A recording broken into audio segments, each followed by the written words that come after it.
আপনি প্লিজ বসুন, সামলান নিজেকে।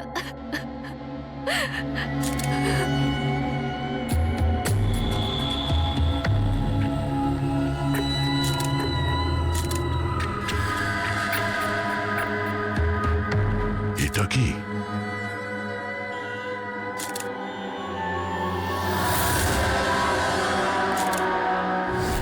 এটা কারোর জুতোর থেকে এসছে মনে হচ্ছে।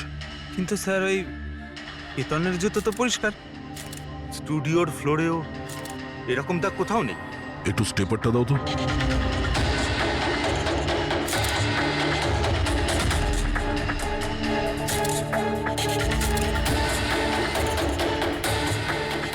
ধুলো মাটি কিংবা কাদা তো মনে হচ্ছে না, তেলের মতো কিছু মনে হচ্ছে। একটা কাজ করো, স্টুডিওতে যতগুলো ফিঙ্গারপ্রিন্টস আছে সব নিয়ে নাও।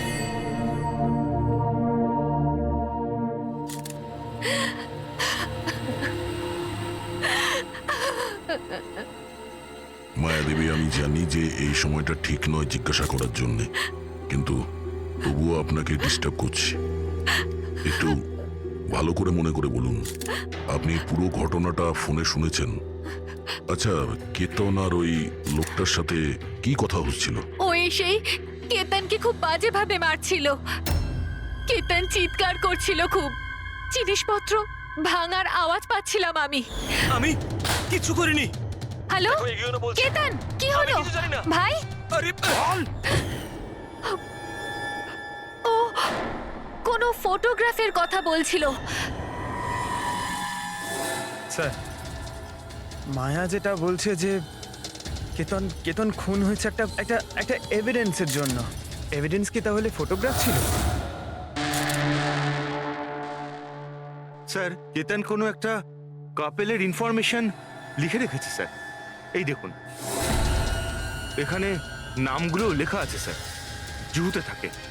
স্যার, হ্যাঁ, স্যার এই দেখুন, ক্যালেন্ডারে 14th এপ্রিল 2018 এই ডেটটা মার্ক করা রয়েছে, দ্য অ্যানিভার্সারি। আরে এটা তো আজকের ডেট। তার মানে আজকের দিনে কিছু ঘটতে যাচ্ছিল যেটার ব্যাপারে কেতন জানতো। ওর মোবাইল ফোনটা চেক করো, দেখো শেষবার কার সঙ্গে কথা বলেছো।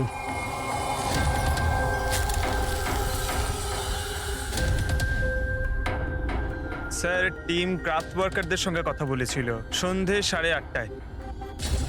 টিএম ক্রাফট ওয়ার্কার্স,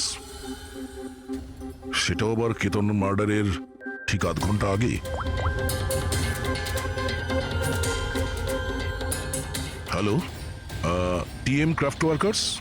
হ্যাঁ বলুন। কেতন আপনাকে ফোন করেছিল। কেন ফোন করেছিল? আপনি কে? আমি ওর বন্ধু বলছি। হ্যাঁ, ও ফোন করেছিল তো, শুধু এই কারণে ফোন করেছিল যে গিফটটা ঠিক সময় পৌঁছেছে কিনা জানতে। গিফট? কি ধরনের গিফট? একটা ফটো ফ্রেম ছিল মনন আর শ্যামলের জন্য, ওদের 25th অ্যানিভার্সারি ছিল, সেই উদ্দেশ্যেই ফটোটা ডেলিভারি হওয়ার ছিল। মনন আর শ্যামলী, ওদের বাড়ির অ্যাড্রেসটা পাওয়া যাবে? আর্জেন্ট আছে।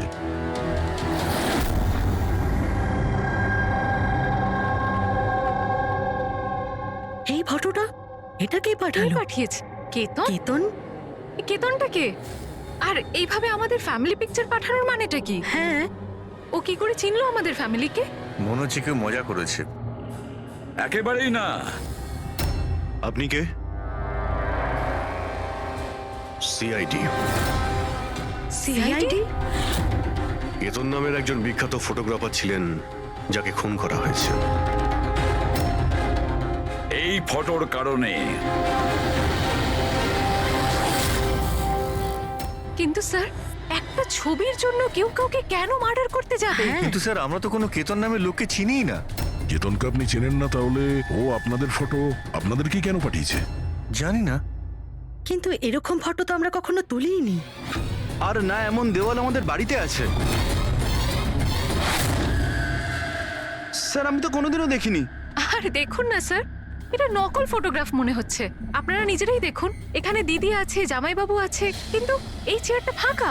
এটার কি মানে বলুন তো? হ্যাঁ স্যার, আমাদের মনে হচ্ছে কেউ ভুল উদ্দেশ্যে ফটো বানিয়ে আমাদেরকে পাঠিয়ে দিয়েছে। ভুল করে পাঠায়নি, জেনে শুনে পাঠিয়েছে আপনাদের।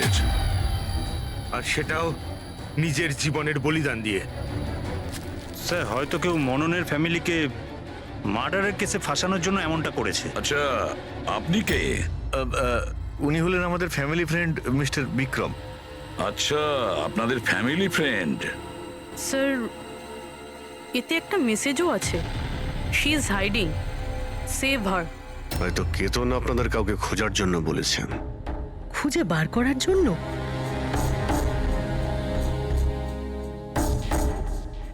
স্যার স্যার এই ফটোটা তো আমার মেয়ে রিয়ার মতো মনে হচ্ছে। স্যার জানি না কার হাত ধরে দাঁড়িয়ে রয়েছে, একটু দেখো না, আমাদের মেয়ের মতোই তো মনে হচ্ছে। না রিয়া, দেখো, এটা রিয়া নয়। না না না, ও রিয়া, এটা রিয়া এটা নয়। রিয়া। এই ইয়েলো কালারের ড্রেস আমার মেয়ে রিয়াই পরেছিল যখন ও নিখোঁজ হয়ে গেছিল। মনে হচ্ছে কেতন রিয়াকে খোঁজার কথা বলেছে। এটা রিয়াই, একটু এটা রিয়া দেখো না। নয়। এক মিনিট, কতদিন ধরে উধাও আপনাদের মেয়ে? 12 বছর। হ্যাঁ, 12 বছর? স্যার এই 12 বছর পরে কেউ কারোর ইনফরমেশন কেন দেবে? এই রিয়া 12 বছর ধরে নিখোঁজ। কিছু না কিছু কারণ তো নিশ্চয়ই আছে এই ফটো পাঠানোর। স্যার কোনো কারণ নেই, এটা শুধুমাত্র একটা কোইন্সিডেন্স। আর 12 বছর পরে হঠাৎ করে রিয়ার ইনফরমেশন কোথা থেকে পেলো? হ্যাঁ স্যার দেখুন, এটা রিয়া হতেই পারে না। রিয়ার মৃত্যু 12 বছর আগে হয়েছে, এটা রিয়া কি করে হতে পারে? এটা রিয়াই, দেখো না মনন, আরে, এটা আমাদের মেয়ে রিয়া। কি এই ছবির পেছনে পড়ে আছিস? দেখো, এটা চল রিয়া চল নয়। আমার সাথে চল, সামলা নিজেকে। আরে এটা নেভানোর ব্যবস্থা করো, তাড়াতাড়ি।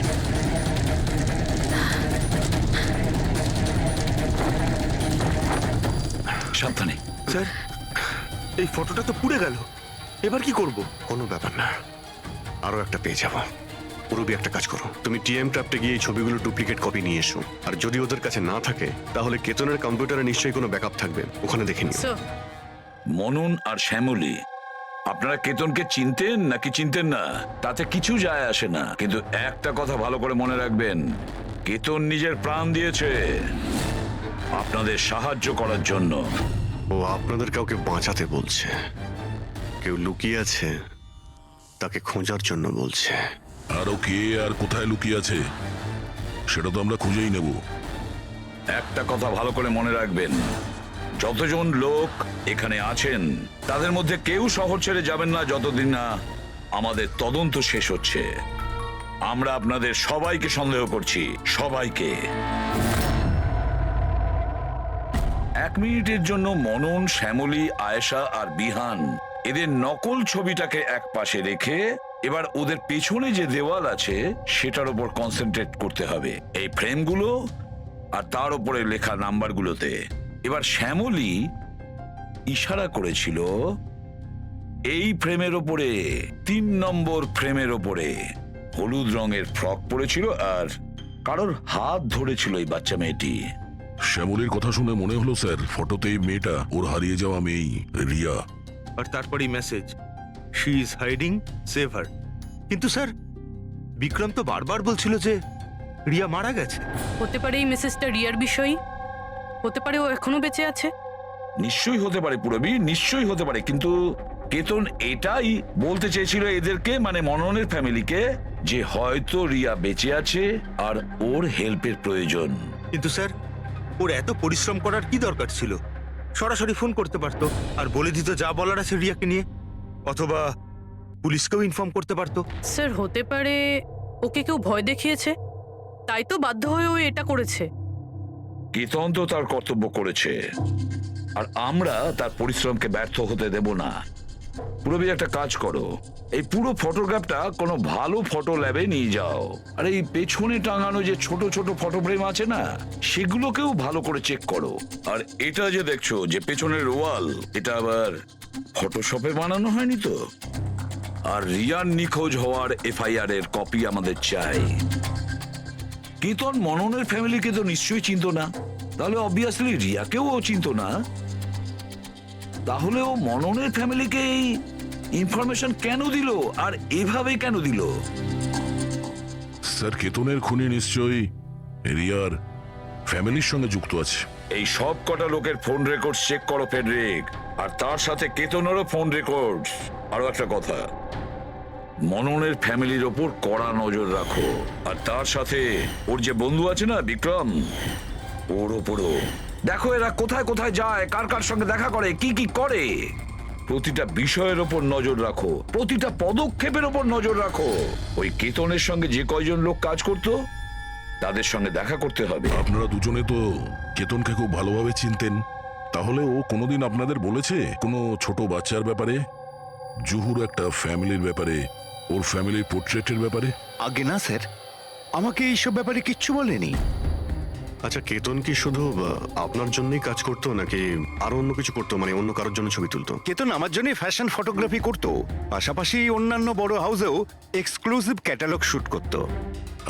মায়া, আপনি তো কেতনের বোন, তাহলে আপনি তো জানবেন যে ও কার কার সঙ্গে মেলামেশা করতো। স্যার, কেতন খুব রিজার্ভ থাকতো, সব সময় কাজ করতো, আর ওর বন্ধুর সংখ্যাও কম ছিল। স্যার, ইদানিং কেতন একটা ইন্টারন্যাশনাল এক্সিবিশনের জন্য অ্যাসাইনমেন্ট পেয়েছিল, যে কারণে মুম্বাইয়ের গলি গলিতে ঘুরে ঘুরে ও স্ট্রিট ফটোগ্রাফি করে বেড়াতো। ওই ছবিগুলো কি আমরা দেখতে পারি? হ্যাঁ স্যার।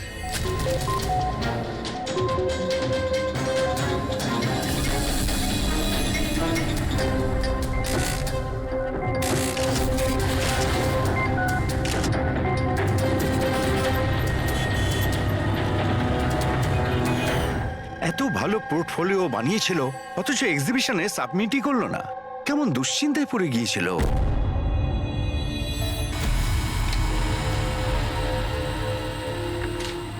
এই ওয়ালে যতগুলো ফটোজ আর নাম্বার আছে সবগুলো আসল। আর বাকি সব? যে এটা তৈরি করেছে সে শুধু এই ওয়ালেরই ওপরে ফ্যামিলির লোকেদের ফটো রেখেছে, এই খালি চেয়ারটার সাথে। যাতে এরকম মনে হয় যে ফ্যামিলির লোকেরা এই ওয়ালের সামনে দাঁড়িয়ে ফটো তুলেছে। হ্যাঁ, কিন্তু এই দেওয়ালটা একেবারে আসল, একজন এক্সপার্ট ইন্টেরিয়র ডেকোরেটরের কাজ। ম্যাগনেটিক দেওয়াল এটা, আজকাল খুব কম জায়গায় এটা দেখা যায়। ম্যাগনেটিক ওয়াল? হ্যাঁ, ম্যাগনেটিক দেওয়াল বানাবার জন্য ওয়ালে একটা স্পেশাল পেইন্ট করা হয়ে থাকে, যার কেমিক্যাল কম্পোজিশনে ম্যাগনেটিক এলিমেন্ট থাকে, যাতে ওই দেওয়ালটা ম্যাগনেটিক প্রপার্টি পায়। তার মানে এই দেওয়ালটা অলমোস্ট ম্যাগনেটের মতো। একদম ঠিক। এখন তাতে কোনো মেটালিক জিনিস কোনো কিছু ছাড়াই, যেমন হুক আর পেরেক, আটকানো যাবে, আবার নিয়েও আসা যাবে। আর তেমনি এই দেওয়ালটা হলো ম্যাগনেটিক দেওয়াল। Thank you. Thank you ma'am. মুম্বাইয়ের অলিতে গলিতে ঘুরে ঘুরে ছবি তুলতো,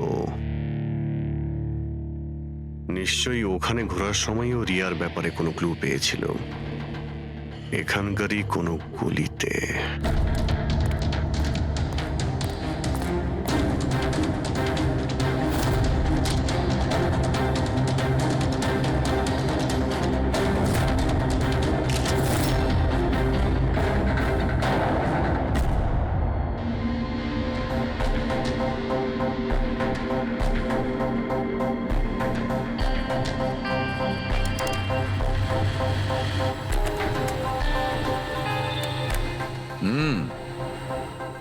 তাহলে এই ব্যাপার।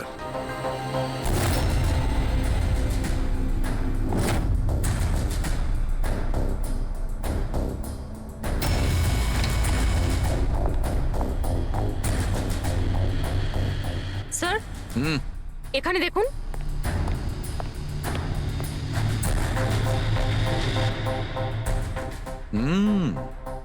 Good job Sarika. Thank you. বলো সালুকে, কি পেলে? বস, একটা দারুণ জিনিস পেয়েছি। দয়া, তোমার মনে আছে তুমি আমাকে কিছু ওই চকচকে জিনিস দিয়েছিলে, যেটা তুমি ক্রাইম স্পটে পেয়েছিলে, মনে আছে? স্যার, এটা ওখানে ক্রাইম সিন থেকে পাওয়া গেছে। এটা মাটি কিংবা কাদা তো মনে হচ্ছে না, হতে পারে কোনো অয়েল কিংবা গ্রিস। তুমি একদম ঠিক ভেবেছিলে দয়া, ওটা গ্রিসই ছিল। বস, আমি ওই পদার্থটার মধ্যে গ্রিসের চিহ্ন পেয়েছি, আর ওই গ্রিসটা এত পুরনো যে এখন ও ওর কেমিক্যাল কম্পোজিশনই বদলে ফেলতে চলেছে। এক মিনিট সালুকে, পুরনো মানে কত বছরের পুরনো? অ্যাকচুয়ালি বস, যে জায়গা থেকে এই গ্রিসের কৌটোটা পাওয়া গেছে সেই জায়গাটা অনেক দিন আগে নিশ্চয়ই বন্ধ হয়ে গেছে। আর স্যার, কেতনের নাকের ফ্লুইডস থেকে আমি এই অ্যাক্রিলিক, নাইলন, পলিয়েস্টার, পলিপ্রপিলিন এইসব জিনিসের ট্রেসেস পেয়েছি। আর ওর লাংসেও এই সেম জিনিস পাওয়া গেছে, fabric fibres. Nylon, polyester, olefin, acrylic, দয়া, এই সব জিনিসগুলো তো ফেব্রিকের সঙ্গে রিলেটেড, কিন্তু এ তো একজন ফটোগ্রাফার ছিল। এর কি সম্পর্ক ছিল এই জিনিসগুলোর সঙ্গে?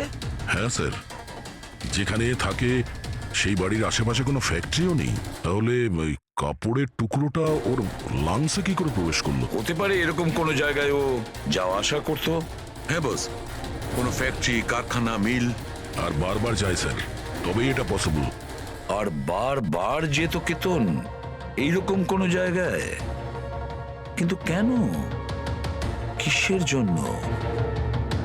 স্যার, শ্যামলী ডিপ্রেশনে চলে গেছে, ও বাড়ি থেকে বাইরেই বেরোচ্ছে না।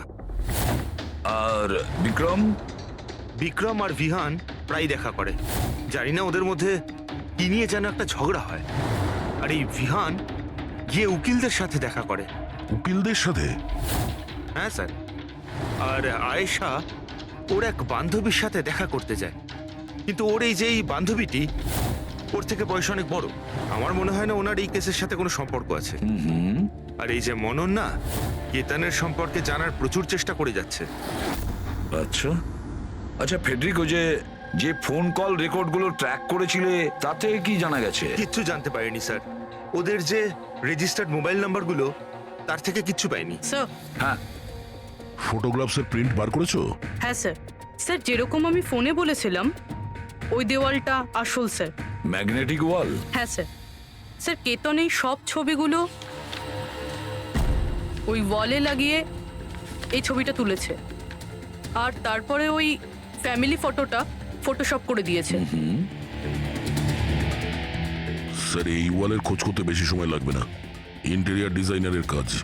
আর এই ওয়ালে মেটালিক ডিজিট লাগানো আছে স্যার। তাহলে এবারে এই সমস্ত ফটোগ্রাফস আর্কিটেক্ট আর ডিজাইনারদের অফিসে পাঠিয়ে দাও, তখনই জানা যাবে কে এই ম্যাগনেটিক ওয়াল তৈরি করেছে।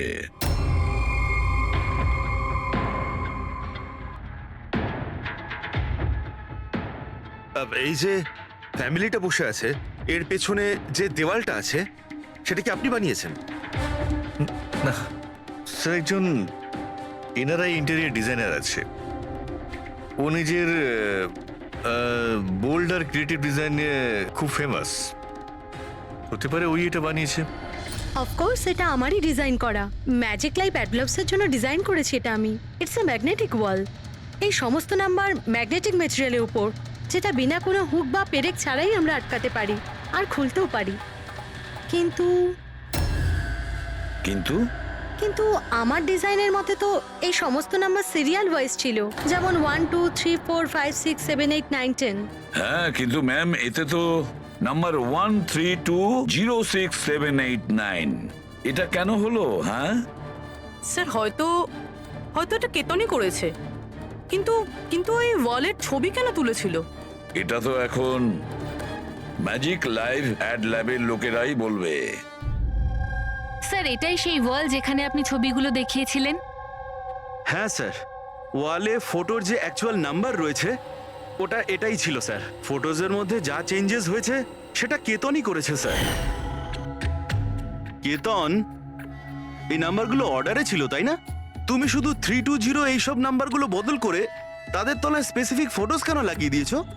কিছু না, আসলে পাজলস বানাচ্ছিলাম, নাম্বারস আর ফ্রেমসগুলোকে একসাথে করে। একটা ইন্টারন্যাশনাল এক্সিবিশন রয়েছে, সেটার জন্য।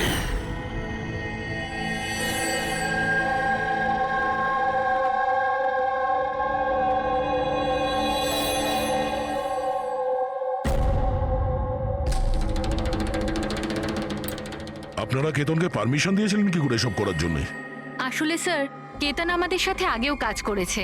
ও একটা ইন্টারন্যাশনাল এক্সিবিশনের জন্য ছবি তুলছিল, আর এই জন্য এই ওয়ালটারও দরকার ছিল, আমরাও ইউজ করতে দিয়ে দিয়েছি। হ্যাঁ স্যার, কি সব পাজেলের কথা বলছিল, আমরা তো কিছুই বুঝতে পারছিলাম না। পাজল?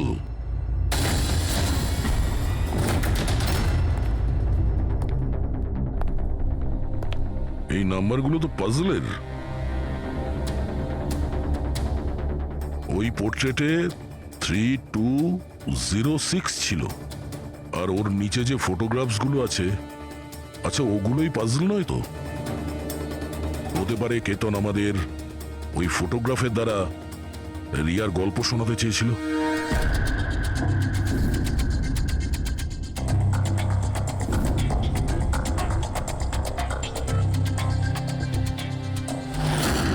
এই রিয়া নিখোঁজ হয়েছিল কবে? কবে নিখোঁজ হয়েছিল?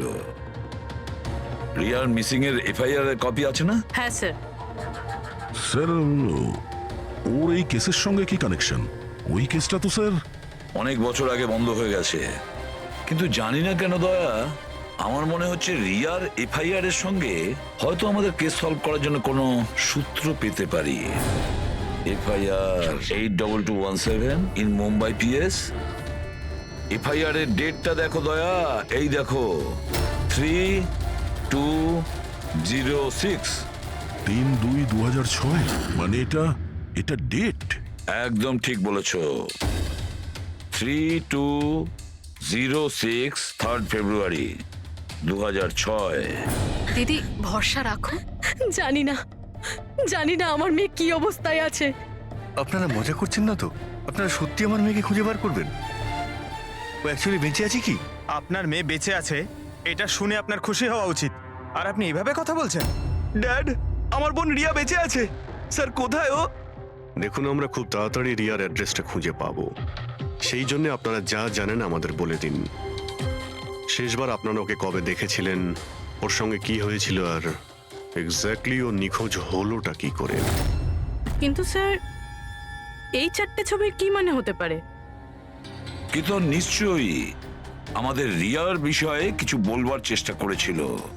দেখো না ফটোগুলো, এই 3 নম্বর ফটোটা, এতে একটা ছোট্ট বাচ্চা আছে, কাঁদছে, কোনো বড় মানুষের হাত ধরে কোথাও চলে যাচ্ছে।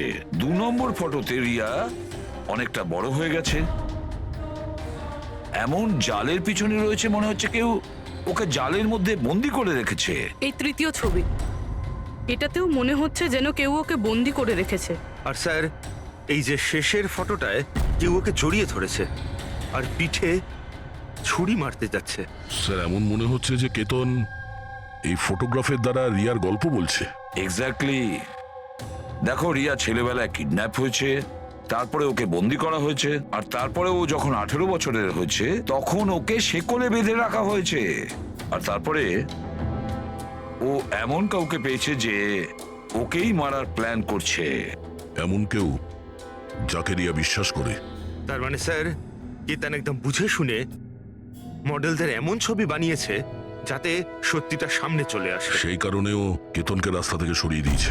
রিয়া বাকি বাচ্চাদের মতো নর্মাল ছিল না।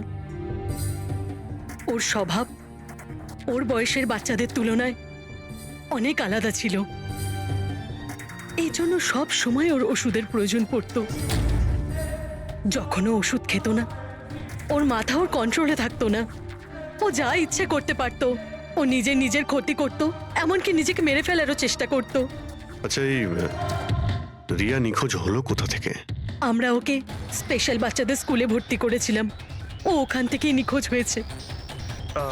তারপরে কি আপনারা কোনো ফোন কল পেয়েছিলেন টাকা পয়সার জন্য বা অন্য কোনো কল? না, কোনো ফোন আসেনি। হ্যাঁ, কিন্তু পরে আমরা জানতে পারলাম যে হসপিটাল থেকে ওর মেডিকেল ফাইলটা পাওয়া যাচ্ছে না। ফাইল উধাও হয়ে গিয়েছিল মানে? কেউ এরকম কেন করতে যাবে? আর তাও এমন মেয়ের যার মানসিক অবস্থা খুবই খারাপ। সেটাই তো আমি বলছি। আরে, যার মানসিক পরিকাঠামো এত দুর্বল, সে মেয়েটা 12 বছর বাঁচতে পারে কি করে? আরে, সমস্যা ছিল। এটা আপনি কি করে বলতে পারছেন? লজ্জা করে না আপনার? মেয়ে হয়ও আপনার। দেখুন, একটা ব্যাপার তো আমি বুঝতে পেরে গেছি, যদি রিয়াকে পাওয়াও যায় তাতে আপনি খুব একটা খুশি হবেন না। কিন্তু আমরা ওকে খুঁজেই ছাড়বো, যে কোনো মূল্যে।